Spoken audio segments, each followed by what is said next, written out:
Anchor is the easiest way to make a podcast. It gives you everything you need in one place for free, which you can use right from your phone or computer. Creation tools allow you to record and edit your podcast so it sounds great. They'll even distribute your podcast for you so it can be heard everywhere: Spotify, Apple Podcasts, Google Podcasts, and many more. You can easily make money from your podcast with no minimum listenership.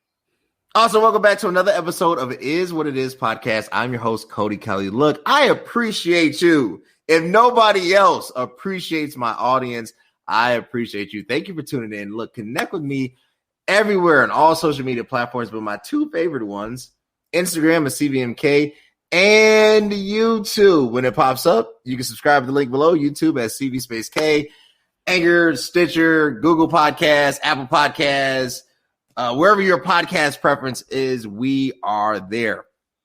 I have an amazing episode with an amazing guest highlighting this gym owner and fitness influencer, Bo. Bo, how you doing today?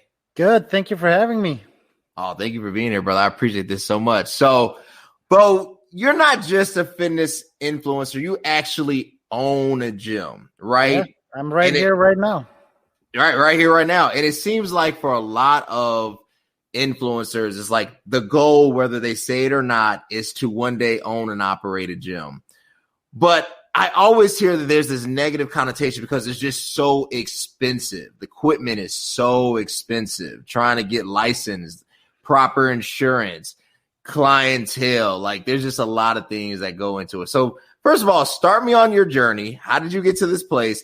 And then walk me through the mind of a gym business owner. All right. Well, how far away do you want me to start the journey? Start after birth, somewhere before, somewhere after puberty. Let's start there. Puberty, that's a fun one. So a little over 10 years, I immigrated from Ukraine to the U.S. Right now, I'm in Cleveland, Ohio. I immigrated without knowing any English. I knew the basic like hello, bye, and where's the restroom. So I immigrated not knowing the language. I had to go through a lot of like growing pains, learning the language, figuring out, like as a trainer, you also have to learn the culture too, because I felt a very deep disconnect between the clients and me, having such strong, different upbringings and cultures. And, so it was a big learning curve. And I had personally many different injuries due to not knowing any better. I was always reading like bodybuilding magazines, no pain, no gain. Right. So I did a lot of, let's just call them stupid things in the gym. And one big injury was like, so right above my belly button around here, there was a bubble. It popped out. So I kind of tore, it's called the linea alba. It tore apart, and like my skin and my intestines were kind of pushing through and hanging through my skin. So there was a bubble above my belly button. So you're going to see where I'm going with this. I had this injury. I did everything wrong in the gym. Not everything, but some things, obviously. With that injury, the doctor said, you need a surgery and you will never be able to lift again. If you go to my social media, you'll see that I do a bunch of crazy lifts. That was a long time ago. What I ended up doing is I was disappointed. I was devastated, right? So I started studying the just anatomy of the core itself, all the tissues, not just like muscle here, muscle there, the deep tissues, how it works. I started recovering myself with breathing exercises first, and then a little bit of like a little crunch, but I had the towel around my core. I had to pull it tight so it doesn't, that bubble doesn't pop out while I do light crunches. So it was really, really slow process. I was writing emails and letters to all kinds of different sports medicine doctors and professors, universities, asking them what I should do. And long story short, I became a trainer. I never had the surgery. I'm stronger and fitter than ever. And I want to educate other people, first of all, not to have the injury. Second, to treat their bodies right. And if you give your body what it needs, it will be healthy and strong and serve you well. I didn't know that prior. Now I have an exercise science degree. I have like 8 or 9 certifications. I don't even remember anymore. I just love knowing. And that's my journey as far as becoming a personal trainer and actually helping physical therapists and stuff, assisting them, because I want people to be the strongest, healthiest versions of themselves mentally and physically. So that's why I'm so passionate about this. It's not about just aesthetics and muscles. It's about like health, strength, longevity, feeling great. I love it. I love it. So you literally took your experience, you took this traumatic experience, and from that pain, basically, your journey kind of opened itself or revealed itself onto you, right? So as an entrepreneur, as someone you know going down this route, you get your certifications and then you open up this business, right? Mm-hmm. What are some of the obstacles? Because I think people think they could just open up a gym. I see a lot of people that are trying to open up these makeshift gyms in their garage, and I don't have anything against that. I mean, every business has a starting point, but it's like to get to the next step. Walk somebody through that's trying to go down this path. You know what? Anyone can do it. I'm no special. The one thing you need is you need to have thick skin. You need to be able to work on 4-hour sleeps nights. You need to be creative and extremely resilient. Don't expect to like have all your ducks in a row and then you can do it, because they will never get into a row. Every single day, the main point or the main duty of an entrepreneur or a business owner is putting out fires all day, every day, solving problems. So your ducks will never be in a row. And the first year I was struggling and like all these stressors, and I was thinking that one day, once my ducks get in a row, it's going to get easier. You just have to figure out how to live with those ducks being all over the place, and figure it out. So don't wait for the perfect opportunity. If you want to start a business, start right now. So my journey, how I started is I knew I want to be a trainer. I got certified. The degree came later. I needed that for credibility and stuff, and I actually learned something. But I just got a personal trainer certification, applied to different big box gyms, started working for a big box gym.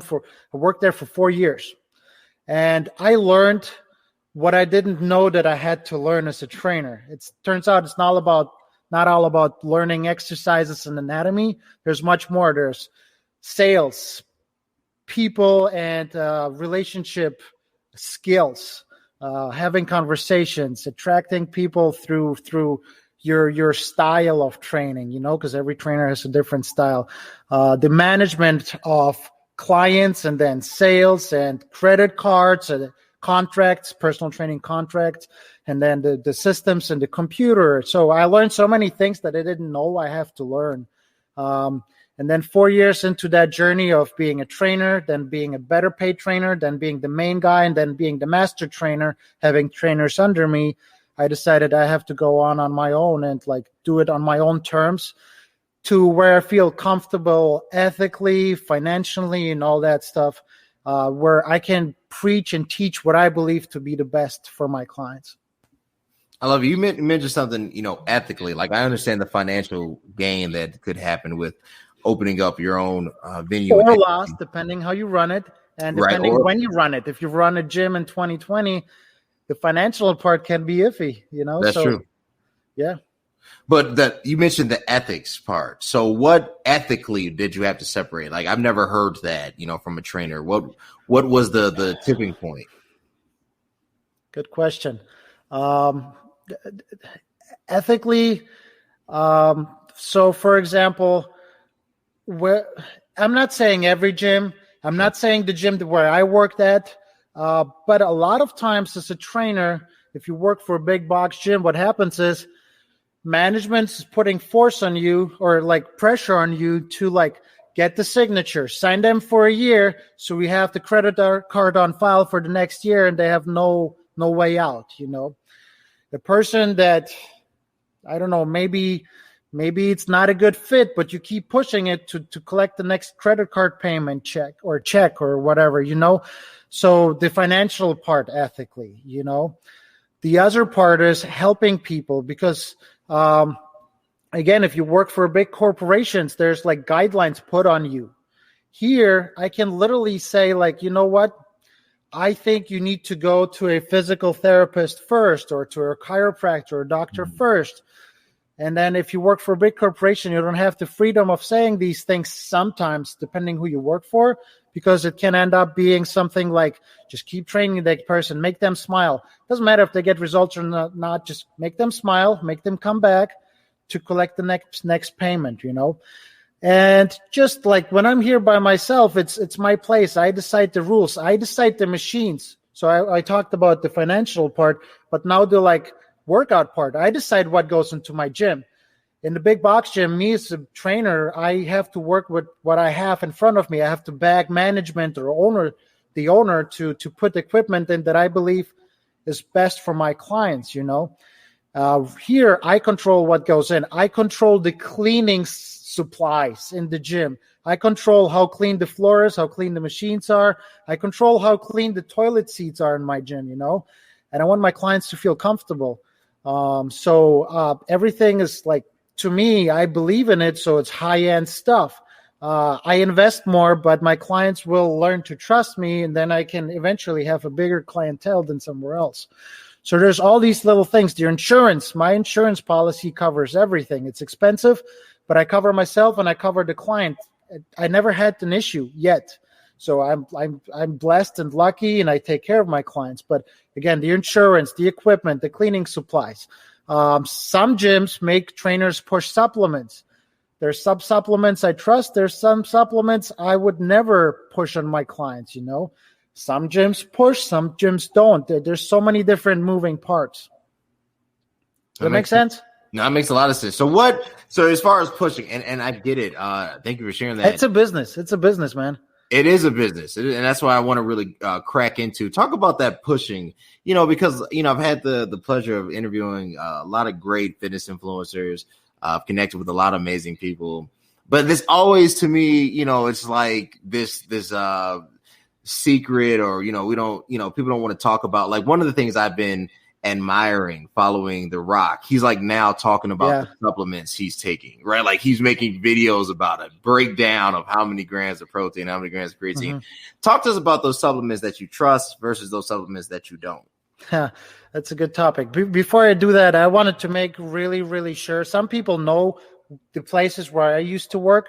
Honestly, I was very lucky. So I wasn't, I love that place. I still have a good relationship with those people. I just wanted to create something on my own. I just know from other trainers that it can be very challenging. I was lucky enough where the ownership actually listened to me and put in equipment and stuff that I recommended because I ended up being like almost the main guy. But I just wanted to put it out there so there's no misunderstanding. Perfect. As far as supplements, honestly, officially, like legally, trainers should not deal much with nutrition altogether. There's dietitians, registered dietitians, nutritionists, and then there's trainers. Trainers should literally deal with training. Trainers can give general ideas of, hey, get your veggies in and stuff. Trainers legally are not allowed to prescribe nutrition.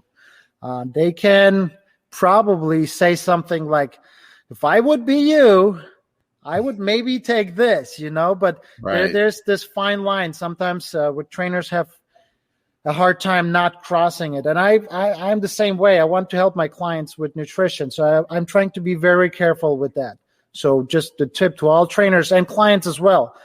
Make sure you get your information from a reputable source. But as far as supplements, I can still say what I do, what I would do, and explain what supplements do what. And then clients do or can make educated decisions. So supplements. Okay, you're going to be the first person I'm going to ever talk about this. You want to see something really cool? Sure, Nobody knows yet. Check this out. Hey, Super Omega-3s. Okay, BoFit. Hey, your own supplement brand. I see it. So about 7, 8, 9 months ago, I started working on that, and hasn't started officially yet. I'm starting my own supplement line. Just because of that, I'm sick and tired of supplements that have garbage ingredients, words that you can't pronunciate, and has like hashtags and numbers instead of foods and ingredients, Right. And also, sometimes they have good ingredients, but they're underdosed. So the average person says, like, I heard turmeric is good for you. How many milligrams or grams do you need? Do you know? I don't. See, the average person doesn't know. But if you say turmeric, they think, good, I need that. You know? Joints. Right. Yeah, joints, inflammation, and then therefore joints. Yes. So same with protein. It has this many grams of protein. What kind of protein is it? Is it isolate? Is it concentrate? Is it soy? Right. Is it pea protein, vegetarian protein, right. Whey protein, beef protein? So I just had to do that because I just want to have something that I personally feel comfortable recommending. It's needed because I'm going to be honest with you. It's so much propaganda out here. And then I think that they're experimenting with stuff that can be ultimately dangerous. Your basic supplements that have basically existed for the last 60 years. Yeah. I mean, protein's been out since the 40s. I mean, Arnold was talking about it in Pumping Iron. So that's nothing new. Safe. Creatine's been out since the same amount of time. Nothing new, right? It adds a lot of water weight. But as long as you're not overdosing, now we've gotten smarter, so you don't have to take like 20 milligrams and, preload and all this other stuff that damages the kidneys, right? Some type of oxidation, okay. But once you start getting beyond that, you got to really walk that thin line because you're heading toward a cliff, right? Why? And I get it. Everybody wants that look. Everybody wants this physique or this image of physique, but do you think gyms as a whole are doing a good job educating their clients, or is it more about the financials? And I get it, it's a business. It's not a non-for-profit. So you can argue that it's not their job. But really, I've never belonged to a gym. And I've worked out at some amazing gyms. Mm-hmm. I mean, some amazing places, right? But the educational piece was never part of it.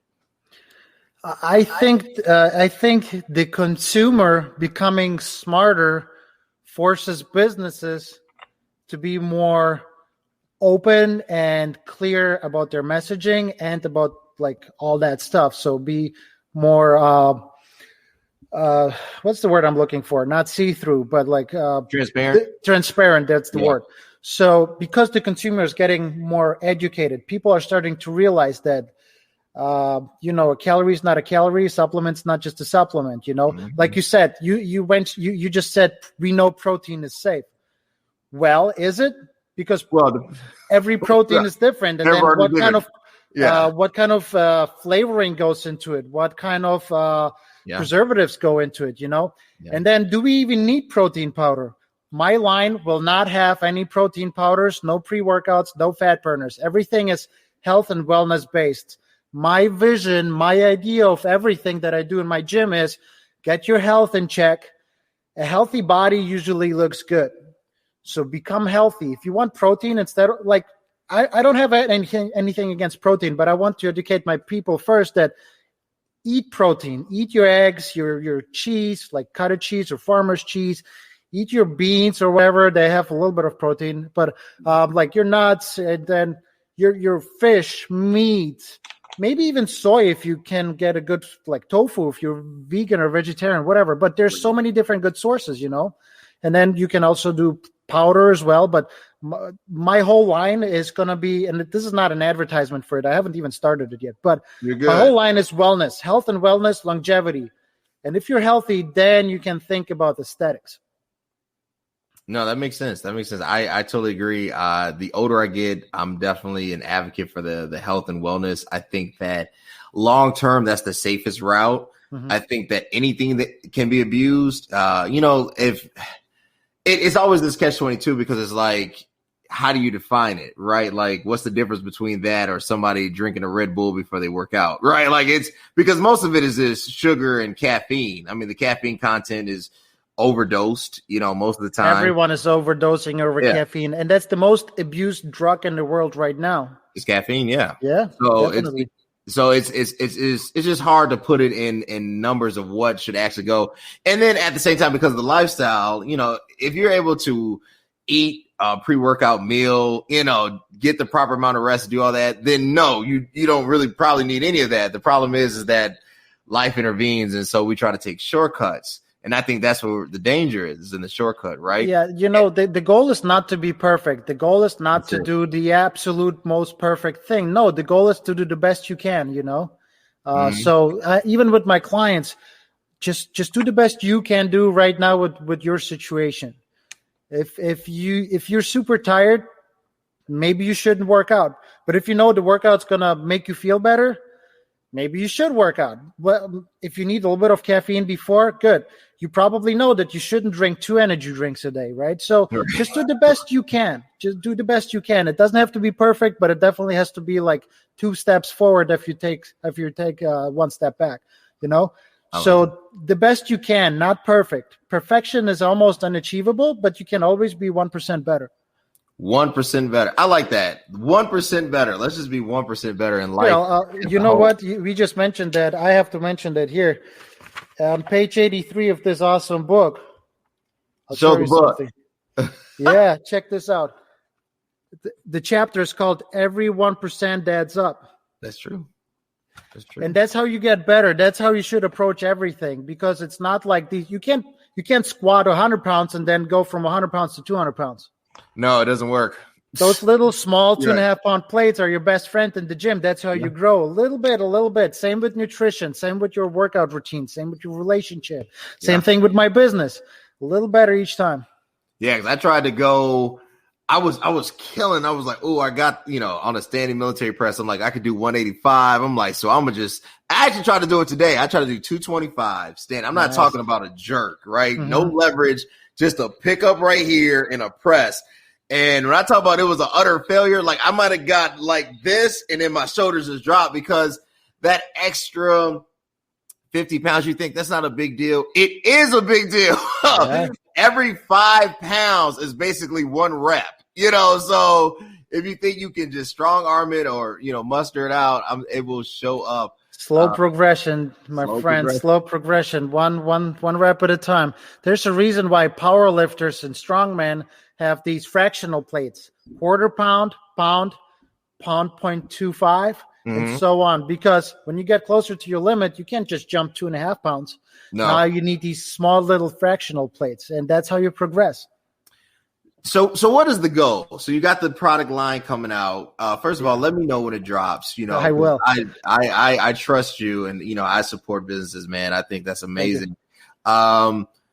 What's the goal? Like, is the goal to be the new gym in the US or in the world that is like, yo, like this is the new goals? Like, no, that's not the goal. The goal is helping as many people as possible, not ever needing a doctor or medication.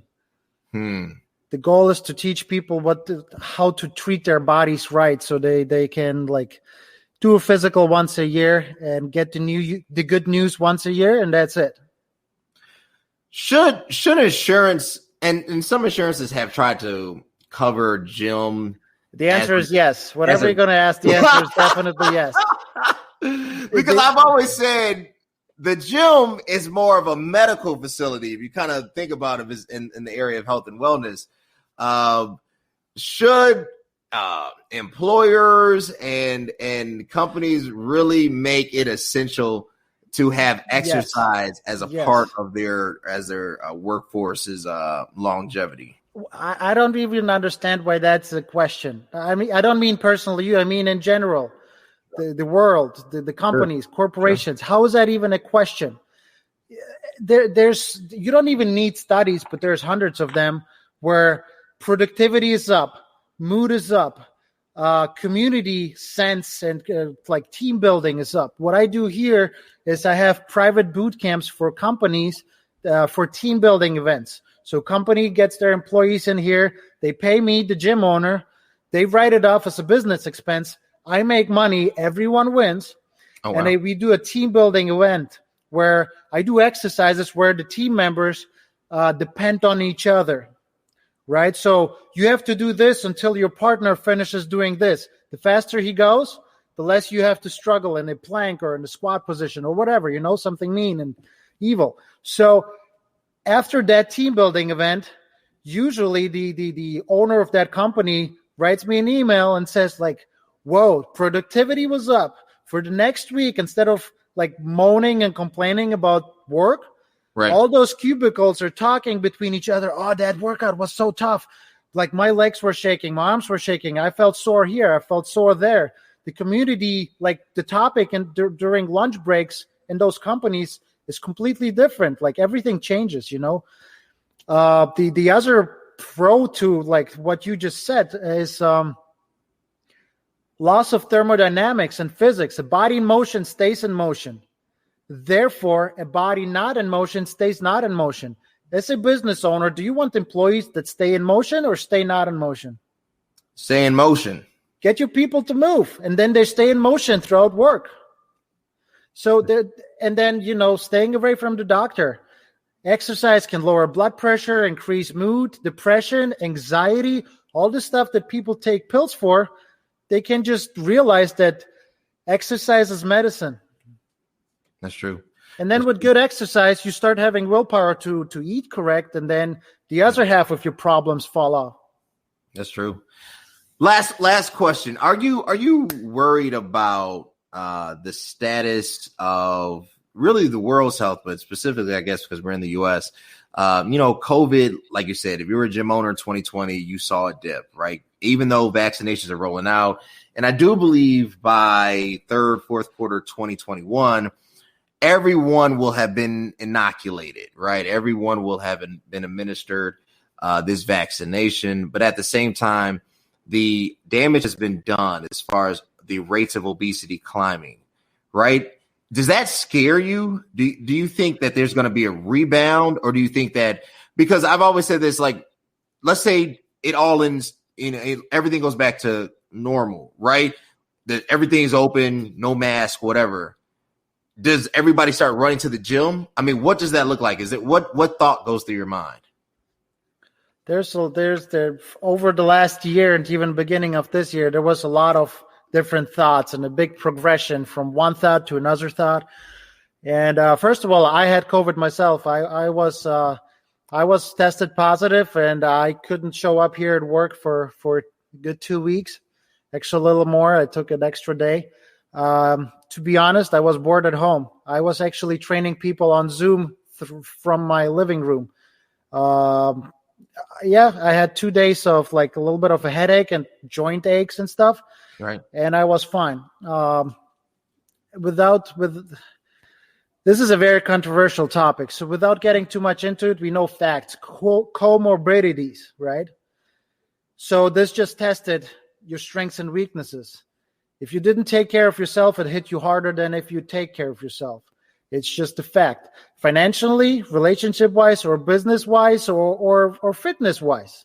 If you weren't in a good position before, this just hit you harder. As far as coming back, yes, during the whole lockdown and stuff, we had it here for about 2 months here in Ohio. A lot of people gained weight. A lot of people picked up very bad habits that they still can't shake to this day. I'm trying to help with that, but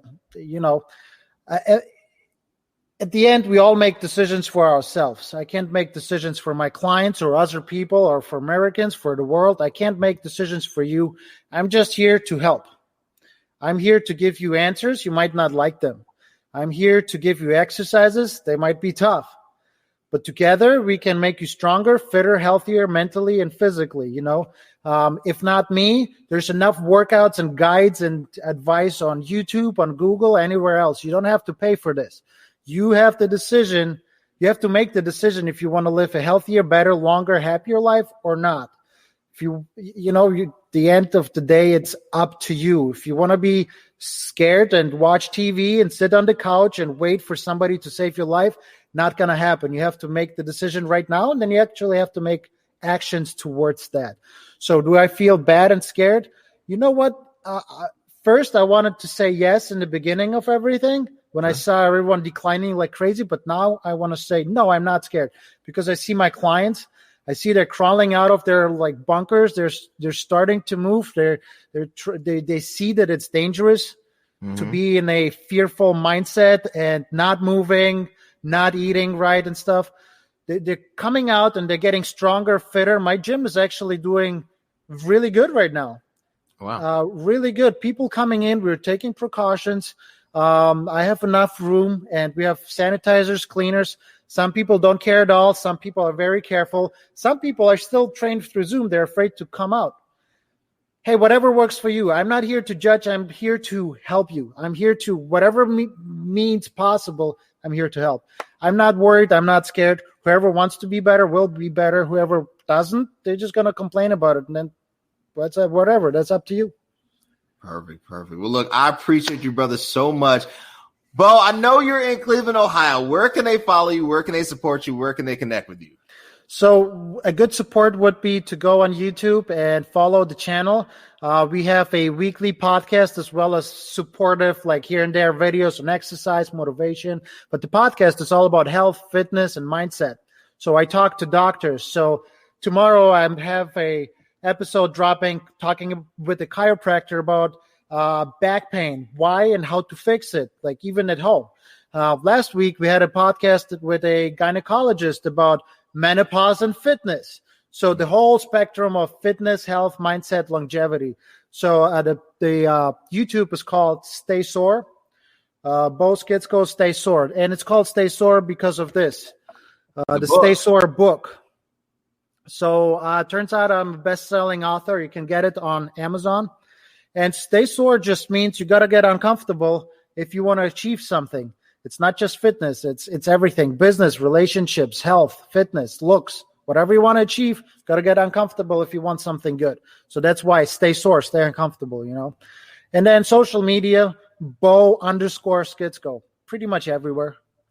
Perfect. Guys, buy the book, Stay Sore. Subscribe to his YouTube page. Follow Bo at Bo Skitsko. Also, connect with me if you want to keep seeing amazing guests like Bo. You want to keep seeing amazing content. We cover it all. His thing, he is the health guru. Follow Bo, but let me know that you are following Bo. Follow us at YouTube at CV Space K. We're all podcasts. I appreciate my guests, and until next time, guys. Thanks. Thank you. Hey, what's up, everybody? You like what you saw? Were you entertained? Were you informed? You want to keep seeing amazing content? Subscribe at the link below. YouTube, CV Space K. You connect where all podcasts are streaming. Spotify, Apple Podcasts, Anchor. Connect with me. I want to connect with you. Let's enjoy the ride.